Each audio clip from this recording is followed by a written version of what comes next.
los casos en alemán. Este es uno de los temas más importantes y relevantes del alemán y a la hora de aprender alemán, porque el alemán es un idioma de casos o idioma de declinaciones. Eso significa que los artículos determinados, los artículos indeterminados y también los artículos posesivos se declinan. Eso significa que estos artículos cambian dependiendo del caso de la frase. En alemán tenemos 4 casos.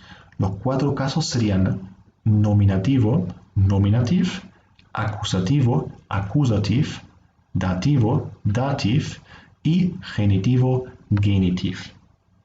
Los 3 casos más importantes son los 3 primeros, nominativo, accusativ y dativ. Es siempre muy útil hacer una comparativa entre el español y el alemán. Esta parte, la parte en relación con las declinaciones y cómo declinar o cómo modificar el artículo, no existe en español. En ese sentido, para los hispanohablantes va a suponer un esfuerzo adicional para entender esa parte y para aprenderse cómo y de qué manera se declinan los artículos. Pero es importante establecer similitudes entre el alemán y el español para entender cómo funciona a nivel gramatical. En español también tenemos algo muy parecido.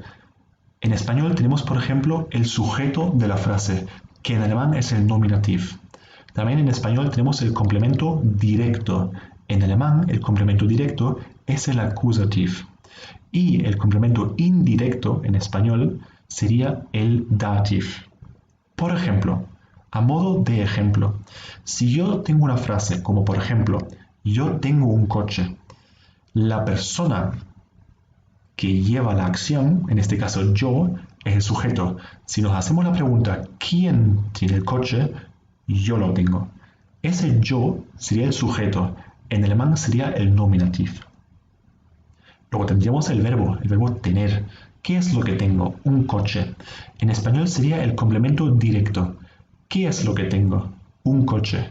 Es el complemento directo. En alemán, accusativ.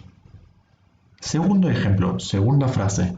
Yo le regalo un coche a mi padre. ¿Quién regala un coche? Yo lo regalo. En ese caso, el yo sería el nominativ. ¿Qué es lo que regalo? Un coche. Sería el accusativ. En español, el complemento directo.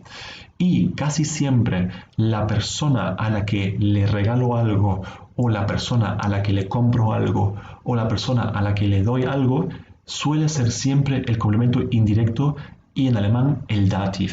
En este caso, en nuestra frase, a mi padre, yo le regalo un coche a mi padre. ¿A quién se lo regaló?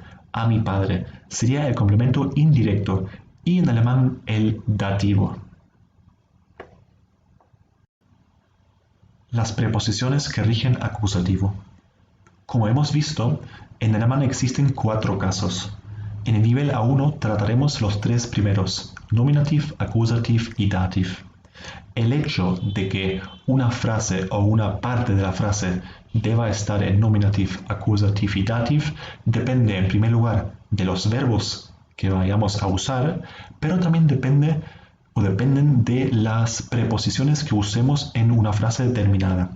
En este sentido existen preposiciones que rigen siempre accusativ, es decir, son siempre accusativ, y existen preposiciones que rigen o que son siempre dativ.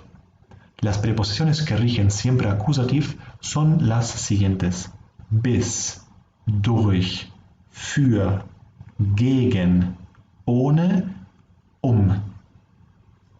Otra vez. Bis, durch, für, gegen, ohne, Las preposiciones que rigen dativo. Hemos visto que en alemán existen 4 casos: nominativ, accusativ, dativ y genitiv.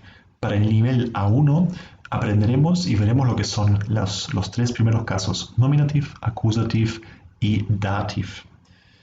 ¿De qué depende de que una frase o una parte de la frase sea nominativ, accusativ y dativ? Depende principalmente de 2 factores. En primer lugar, depende del verbo que vayamos a usar en la oración y también depende de las preposiciones que podamos tener en una frase. Hemos visto las preposiciones que rigen siempre accusative. Ahora veremos las preposiciones que rigen siempre dative. Estas preposiciones son las siguientes: ab, aus, außer, bei, gegenüber, mit, nach, seit, von y zu.